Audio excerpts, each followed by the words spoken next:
Hello दोस्तों, स्वागत है आप सभी का आपके अपने यूट्यूब चैनल लोधा क्लासेस में। दोस्तों, आज हम सीखेंगे प्रतिस्थापन विधि द्वारा रैखिक समीकरण युग्म को हल करना।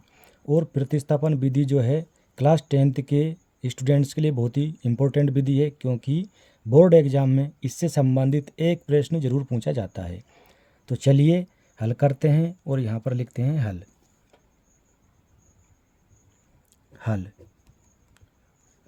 तो यहाँ पर हमें दो रैखिक समीकरण दे रखे हैं। ये x प्लस वाई बराबर 14 एवं x माइनस वाई बराबर 4।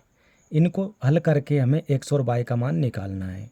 तो इसके लिए क्या करेंगे, हम सबसे पहले इन दोनों समीकरण को यहाँ पर लिख लेंगे। तो x प्लस वाई बराबर 14, ठीक है, ये समीकरण लिख लिया। अब दूसरा समीकरण ये रहा x माइनस वाई बराबर 4। दो समीकरण हैं तो हम इनको नाम दे देंगे। पहले समीकरण को समीकरण नंबर 1 और दूसरे समीकरण को समीकरण नंबर 2, ठीक है, नाम दे दिया। अब क्या करेंगे, हम इन दोनों में से किसी भी एक समीकरण को लेंगे और x या y का मान निकालेंगे और दूसरे समीकरण में रख देंगे। तो मैं यहाँ पर समीकरण 1 को ले रहा हूँ। यहाँ लिखता हूँ मैं समीकरण 1 से क्या करना है, समीकरण 1 से यहाँ पर हम y का मान निकाल लेंगे। देखो x प्लस वाई बराबर 14, ये हमें दिया हुआ है। तो यहाँ से क्या करेंगे, हम x का मान निकाल लेते हैं या फिर y का मान निकाल लेते हैं, किसी का भी निकाल सकते हैं। तो हम y का ही निकाल लेते हैं। तो क्या मिलेगा यहाँ से हमको, y बराबर 14 और ये प्लस का x है, इधर आके हो जाएगा माइनस का x, ठीक। अब इसको नाम दे देते हैं हम समीकरण नंबर 3, क्योंकि 1 नंबर ये रहा, 2 नंबर ये रहा और 3 नंबर इसको दे दिया हमने। अब क्या करेंगे, समीकरण 1 का इस्तेमाल हम कर चुके हैं, क्योंकि इसी से हमने शुरुआत की है यहाँ पर समीकरण 1 से। तो यहाँ पर जो y का मान आया है उसको हम रखेंगे समीकरण नंबर 2 में, ठीक। इसको मान रखने को ही हम क्या कहते हैं, प्रतिस्थापन, यानी एक का मान निकाल कर दूसरे में स्थापित करना, प्रतिस्थापन कहते हैं उसको, ठीक है। यहाँ हमने एक समीकरण का जो है हल किया और मान निकाला, उसको हम क्या करेंगे, इस समीकरण में प्रतिस्थापित कर देंगे यहाँ पर। तो यहाँ लिख रहा हूँ अब समीकरण 2 एवं 3 से, ध्यान से देखना आप, समीकरण 2 को x माइनस वाई बराबर 4 है, तो x ऐसा के ऐसा ही लिखेंगे माइनस ये वाला। अब y का मान कितना है, 14 माइनस x, इसको यहाँ पर ऐसा के ऐसा ही लिख देंगे 14 माइनस x। लेकिन यहाँ कोष्टक लगाना पड़ेगा, क्योंकि ये जो मान है ये कोष्टक के अंदर है, ऐसा मानकर चलिए, बराबर 4 ये वाला।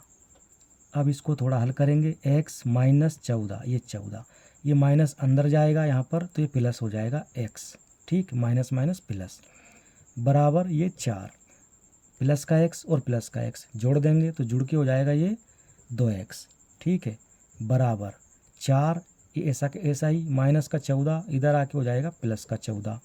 तो यहाँ से हमको मिलेगा 2x बराबर 14 और 4 दोनों को जोड़ देंगे तो ये हो जाएगा 18, ठीक है, 18। अब देखिए यहाँ से हमको मिलेगा x बराबर 18 और गुना में था 2, ये आ जाएगा बटे में, 2 से भाग लगा देंगे, 2 एकम 2 और 2 नाम 18। तो यहाँ से हमको क्या मिला, यहाँ से हमको मिल गया x बराबर 9, ठीक है, x का मान हमें यहाँ से प्राप्त हुआ है कितना, 9। अब इस x के मान को हम रख देंगे समीकरण नंबर 3 में, तो y का मान हमें यहाँ से मिल जाएगा, ठीक है। इससे आप चाहो तो इसको समीकरण नंबर 4 नाम भी दे सकते हो, नहीं तो आप इस प्रकार लिख सकते हैं, यहाँ पर समीकरण 3 में x बराबर 9 रखने पर, इस प्रकार आप लिख सकते हैं। तो यहाँ से हमको मिल जाएगा y बराबर 14 माइनस x की जगह हम क्या रखेंगे, 9, ठीक है, ये 9। तो यहाँ से हमको मिलेगा y बराबर 14 में से 9 घटाएंगे हम, तो यहाँ से हमको मिलेगा 5, ठीक है, 9 और 5 14। तो y का मान भी यहाँ से हमको प्राप्त हो गया है। ठीक, अब आप देखिए यहाँ पर x का मान भी आ गया और y का मान भी आ गया। यही हमें निकालना था, x और y के मान। तो यहाँ पर लिख देंगे हम अतः x बराबर 9 एवं y बराबर 5 आंसर। ठीक, तो ये प्रतिस्थापन विधि है दोस्तों। इसमें क्या करना रहता है, दो समीकरण दिए होते हैं, उनको नाम दे देते हैं हम, और समीकरण एक को लेकर चलते हैं, वहाँ से हम x या y का मान निकाल लेते हैं इस प्रकार से। अब ये y का मान आया, उसको हमने समीकरण 2 में रखा।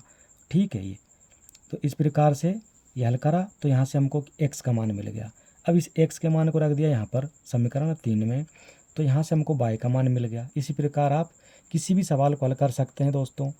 तो उम्मीद करते हैं कि ये समझ में आ गया होगा आपको।